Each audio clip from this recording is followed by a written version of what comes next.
जब हम किसी फन पारे के दिए हुए इक्तबास की तशरीह करते हैं, चाहे वो नस्र का हो चाहे वो नज्म का हो, तो उसमें तीन चीजें हैं। पहला है सियाक, दूसरा है सबाक और तीसरा है तशरीह। सियाक में जो जरूरी चीजें हैं, वैसे इसका जो लफ्जी मतलब है सियाक का रब्ते मजमून, हिसाब किताब लगाना। लेकिन जब हम किसी नसरी फनपारे का इक्तबास या किसी शायरी का जब हम इक्तबास उसकी वजाहत करते हैं, तो उसमें हमें उसका बैकग्राउंड देना होता है, उसका पस मंजर देना होता है कि वो कहाँ से लिया गया है, उसका लिखने वाला कौन है, उसका शायर कौन है, ये हमें बताना होता है। मिसाल के तौर पर अगर आपसे अल्लामा इकबाल की नज्म मस्जिद कुर्तबा का कोई बंद दिया गया है, उसकी तशरीह करनी है, तो सबसे पहले जब हम उसका सियाक लिखेंगे तो हम ये लिखेंगे कि अल्लामा इकबाल की शाहकार नज्म मस्जिद कुर्तबा से ये बंद लिया गया है या ये इक्तबास लिया गया है। उर्दू में नज्म निगारी के सबसे बड़े शायर अल्लामा इकबाल हैं, ये उनकी नज्म है। ये जरूरी इंफॉर्मेशन है कि राइटर कौन है और कहां से लिया गया है, ये दो बुनियादी चीजें हैं, इसको जरूर देना है। इससे क्या है कि जो कॉपी चेक करने वाला है, जो इवेल्युएटर है, उसको ये मालूम हो जाएगा कि जो स्टूडेंट है, जो तालिब इल्म है, उसको ये मालूम है कि ये कहां से लिया गया है और राइटर कौन है। तो उसका सीधा सा मतलब ये होता है कि इसका मतलब ये कि अगले स्टेप पर भी बच्चा जो है सही बातें कहेगा। अब है सबाक। सबाक में वो बातें लिखी जाएंगी, जैसे आपने कह दिया कि अल्लामा इकबाल का है और ये उनकी मशहूर नज्म है मस्जिद कर्तबा है, दोनों चीजें आपने बता दी। सबाक में इस नज्म का पूरा बैकग्राउंड कि ये नज्म मस्जिद कर्तबा में अल्लामा इकबाल वहां गए थे और उन्होंने वहां 2 रकात नमाज पढ़ी थी, इसका पस मंजर ये है। इस नज्म में पहले बंद में अल्लामा इकबाल ने वक्त का तस्वुर पेश किया है, दूसरे बंद में मर्द मोमिन का तस्वुर पेश किया है, तीसरे बंद में मस्जिद कुर्तबा की शान बताई है, चौथे बंद में मस्जिद कुर्तबा से मुखातिब होकर के बहुत सी बातें उन्होंने कही हैं, और पांचवें बंद में वो ये कहते हैं कि इसके बनाने वाले, मस्जिद कुर्तबा के जो बनाने वाले हैं, वो अल्लाह वाले लोग हैं। वो हाथ है अल्लाह का, बंद है मोमिन का हाथ। तो वो इस तरह की बातें करते हैं और ये नतीजा अखज करते हैं कि वो लोग जो पुराने जमाने में थे वो बड़े अल्लाह वाले नेक लोग, मर्द मोमिन थे, लेकिन आज का जो दौर है उस पर वो अफसोस जाहिर करते हैं कि आज वैसा कुछ नहीं हो रहा जैसा कि उस जमाने में हुआ था। हम अपनी चीजों को बचा करके भी नहीं रख सके। अब इसके बाद का जो मरहला होगा वो होगा तशरीह का। तो तशरीह में मान लीजिए मस्जिद कुर्तबा ही का तीसरा बंद है या पांचवा बंद है या आठवां बंद है, जो भी हो, तो तशरीह लिखते वक्त हम ये कि ये अल्लामा इकबाल की मशहूर मस्जिद कुर्तबा से लिया गया है और ये चूंकि पांचवा बंद है, इससे पहले के बंद में ये बातें कही गई है, उनकी वजाहत हम करेंगे। तो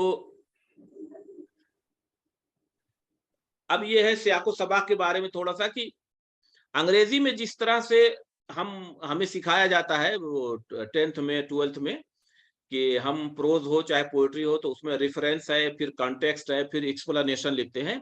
ठीक उसी तरह से उर्दू में रेफरेंस को सियाक कहते हैं, कॉन्टेक्स्ट को सबाक कहते हैं और एक्सप्लेनेशन को तशरीह कहते हैं। आप वजाहत भी कह सकते हैं, उसका कोई मसला नहीं है। इसमें जो बुनियादी जरूरी चीजें हैं जो इनका जिक्र आपको कर देना है, जैसे इसमें लिखा हुआ अव्वल सियाक, इस हिस्से में सबक या नज्म का उन्वान, मुसन्निफ या शायर का नाम लिखना जरूरी है। उसके अलावा आप एडिशनल दो जुमले चार जुमले लिख देंगे तो कोई बात नहीं, लेकिन बुनियादी इंफॉर्मेशन आपको दे देना है। सबाक में सबक का उन्वान क्या है या नज्म का उन्वान क्या है। अगर गजल है तो गजल में उन्वान नहीं होता, हम सिर्फ शायर को बता देंगे फुला शायर की फुला गजल से लिया गया है। मुख्तसर मालूमात तहरीर करना है जिससे, और जो नज्म है या जो सबक है उसके बारे में मुख्तसर सा पसमंजर बयान कर देना है, जिससे ये अंदाजा लगाया जा सके कि तालिब इल्म सबक को पढ़े हुए है या नज्म से पूरी तरह से वाकिफ है। उसके बाद ये तशरीह। तशरीह लिखते वक्त हमें कुछ बातों का ख्याल रखना चाहिए। मैं हूं, आप हो, कोई भी हो, जब हम किसी शेर की तशरीह करें या नज्म की तशरीह करें तो हमें कुछ बातों को जरूर मलहूज रखना चाहिए। अब यहाँ पर मैंने जैसे जोश मलियाबादी की नज्म किसान लिख दिया कि अगर वो उसकी तशरीह करने जा रहे हैं तो हम सबसे पहले किसान नज्म का तारुफ इजमालन करने की कोशिश करेंगे। तशरीह में मान लीजिए मस्जिद कुर्तुबा ही को रखिए सामने, तो जब तशरीह करेंगे तो हम कहेंगे कि पहले बंद में ये बात कही गई, दूसरे बंद में ये बात कही गई, तीसरे बंद में मस्जिद कुर्तुबा से अल्लामा इकबाल मुखातिब है, फिर उसकी शान और शौकत का बयान किया है, फिर उनका जहन उस तरफ गया है कि इस ऐसी शानदार मस्जिद के बनाने वाले लोग कौन थे, उनका क्या बैकग्राउंड रहा होगा, वो लोग कैसी शानदार और अजमत वाले लोग थे। तो उस तरह की बातें, अब इन बातों को कह करके फिर हम कहेंगे कि अब हम इस बंद की वजाहत करते हैं, इस बंद में शायर ने ये बात इस तरह से कही है। तो अब अगर ये अल्लामा इकबाल की जो नज्म है, एक मिनट,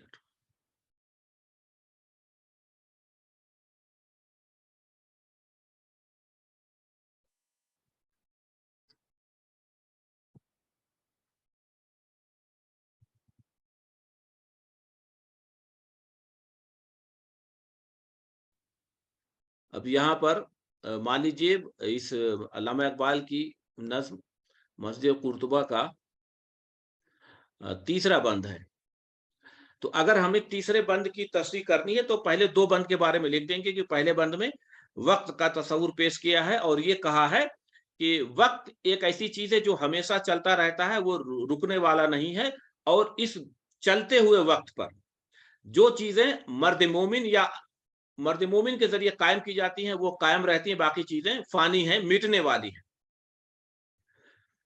और दूसरे बंद में उन्होंने इश्क की वजाहत की है कि इश्क क्या है, और इश्क अल्लामा इकबाल के नजदीक बहुत ही मुकद्दस और बहुत ही बेहतरीन चीज है। आमतौर से जो जिस तरह से हमारे समाज में समझा जाता है उससे बिल्कुल हट करके अल्लामा इकबाल ने इश्क का तस्वुर पेश किया है। तीसरे बंद में हम लिखेंगे कि पहले बंद में वक्त का तस्वुर, दूसरे बंद में इश्क का तस्वुर पेश किया है, और जिसे आगे चल करके शारहीन ने बहुत बढ़ा चढ़ा करके पेश किया, और अल्लामा इकबाल के दो बुनियादी कंसेप्ट इसी नज्म से हैं, इश्क का भी और वक्त का भी। तीसरे बंद में अल्लामा इकबाल ने मस्जिद कुर्तुबा से मुखातिब होकर के ये कहा है कि ऐ हरम कुर्तुबा, इश्क से तेरा वजूद, इश्क सरापा दवाम, जिसमें नहीं रफ्तो बूद। अब जब हम इसको लिखेंगे तो अल्लामा इकबाल मस्जिद कुर्तुबा से कहते हैं कि ऐ हरम कुर्तुबा, तेरा वजूद तू इसलिए कायम हुई है कि तेरे पीछे जो है इसकी कारकुशाई कार फरमा है, इसकी वजह से लोगों ने तुझे बयान किया है, वो लोग जो अल्लाह वाले थे उन लोगों ने तुझे बनाया है। इश्क सरापा दवाम, इश्क एक ऐसी चीज है जो हमेशा कायम रहने वाली चीज है, इश्क कभी मिट नहीं सकता, जिसमें नहीं रफ्तो बूद। तो रफ्त मतलब जाना, बूद मतलब ठहरना, तो यहां पर रफ्त बूद में तजाद है। तो ये हम कहेंगे कि इस शेर में अल्लामा इकबाल ने ये कहा, और यहाँ पर सनत तजाद कायम होती है। रंग हो या खिस्त संग, चंग हो या हर्फ सौत, यहाँ पर जो फनून लतीफा है उन तमाम को इस मिसरे में अल्लामा इकबाल ने बांधा है। रंग यानी मुसव्वरी, खिस्त यानी मेमारी, संग यानी संग तराशी, चंग यानी मौसीकी, हरफो सौत यानी शायरी। मोजिज़े फन की है खूने जिगर से नमूद, कोई भी फन हो, इस दुनिया में जितने फन हैं, को उनमें से कोई भी फन हो, जब तक उसमें खूने जिगर शामिल नहीं होगा, यानी उसमें जब तक आपकी मेहनत नहीं होगी, आपकी लगन नहीं होगी, तब तक आप दुनिया पर या इस वक्त पर उसका हमेशा हमेशा के लिए नक्श साबित नहीं कर सकेंगे। तो इस तरह से आप जो भी, चाहे वो 4 शेर हो, 5 शेर हो या पूरा बंद हो, उसकी वजाहत आप इसी तरह से करेंगे, उसकी वजाहत करेंगे। और अगर आपकी समझ में आता है कि यहाँ पर तशबीह है, यहाँ पर इस्तिआरा है, यहाँ पर हुस्न तादील है या तजाद है, तो उसका भी जिक्र कर देंगे कि इस शेर में ये सनत पाई जाती है। अब आप लोगों को कुछ डाउट है, कुछ शक शुबह है, तो आप पूछिए।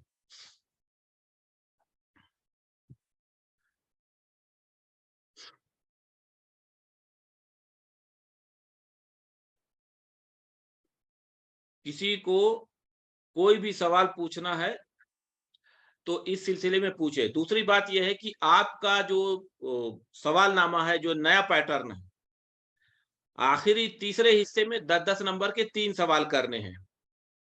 तो ज़ाहिर है कि वो 3 सवाल 3 अलग-अलग यूनिट के होंगे, एक ही यूनिट से 3 सवाल नहीं होंगे। तो उसमें आखिरी यूनिट जो 10 नंबर का जो सवाल होगा, तशरीह उसी में आएगी। तो आपको वो लाज़मी हिस्सा होगा, उसको आपको ज़रूर करना है। उसके पहले सेक्शन में 6 सवाल होंगे, 6 में से 4 सवाल के जवाब देने हैं आपको, और ये 6 सवाल पूरी चारों यूनिट से होंगे। उसी तरह से दूसरे हिस्से में भी 200 वर्ड के जो सवाल होंगे, वो 3 नंबर के होंगे, उसमें भी चारों यूनिट से सवाल पूछे जाएंगे। बड़ा सवाल हमेशा याद रखिए कि जो भी बड़ा सवाल होगा, किसी भी यूनिट में जो बड़ा सवाल बनता है, वो तीसरे हिस्से में आएगा जो 10 नंबर का होगा। बाकी जो छोटे-छोटे सवाल है, जैसे मिसाल के तौर पर 2 नंबर का जो पहले हिस्से में जो सवाल है, उसमें किसी चीज़ की मामूली सी तारीफ़ पूछ ली गई। आपको जैसे नज़्म मुअर्रा किसे कहते हैं, मिसाल के साथ उसकी तारीफ़ बयान कीजिए।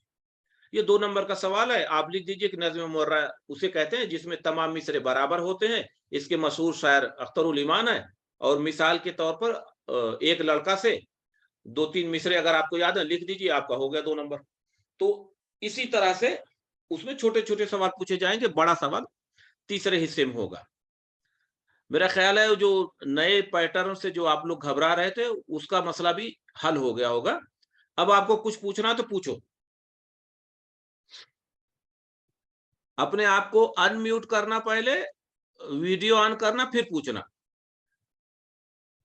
बगैर अनम्यूट किए तो फिर वो आप अपने आप से बात कर लेंगे।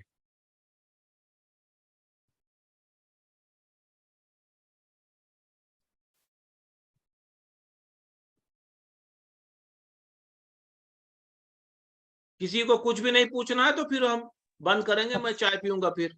अस्सलाम वालेकुम सर। हाँ, वालेकुम सलाम। वीडियो ऑन करो। वीडियो सर कहाँ से ऑन होती है वीडियो? वही वहाँ पे जहाँ पे माइक का, हाँ, हो गया, बोलो। सर सवाल ये है कि जो हमारे लॉन्ग आंसर क्वेश्चन आएंगे सर, हुँ। तो लॉन्ग आंसर क्वेश्चन ये 4 के 4 यूनिट में से आएंगे, 10-10 नंबर वाले क्वेश्चन जो है सर। हाँ, सब में से बड़े-बड़े। हाँ, लेकिन किसी एक यूनिट में से 2 आएंगे। किसी एक यूनिट आपके पास, इसमें क्या है, चॉइसेस ज़्यादा है। 5 में से 3 करना है शुरू में, पहले हिस्से में 6 में से 4 करना है, दूसरे में 5 में से 3 करना है, तीसरे में भी 5 में से 3 करना है, तो आपके पास ऑप्शंस ज़्यादा हो गए। या सर वही सर, लेकिन जो एक एक्स्ट्रा क्वेश्चन है ना, जैसे यूनिट हमारे पास 4 है, क्वेश्चन 5 है, लेकिन हम ज़्यादा फोकस करेंगे लास्ट के 2 यूनिट में, यानी 3 उस 2 लास्ट के 2 यूनिट में 3 आ सकते हैं। क्यों? जो आपको लगता है कि ये यूनिट ज़्यादा इम्पोर्टेंट है, किसी भी पेपर की, सिर्फ मेरी नहीं, किसी के भी, कि ये वाला जो टॉपिक है, ये ज़्यादा इम्पोर्टेंट है, उसको आप फोकस करिए, है ना? चलो, शुक्रिया सर। हुँ। और चूँकि ऑप्शंस ज़्यादा रहेंगे, इसलिए कोई टेंशन नहीं है। म्यूट करो अपने आप को। और किसी को कुछ पूछना है?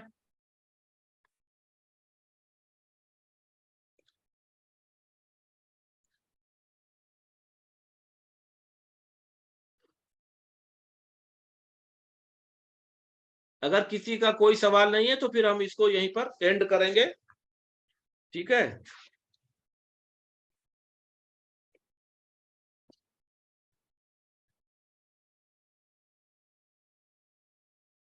ठीक है भाई, सारी बातें हो गई। अब अगर आप लोगों को कोई सवाल पूछना नहीं है तो फिर मैं इसको बंद करता हूँ। ओके।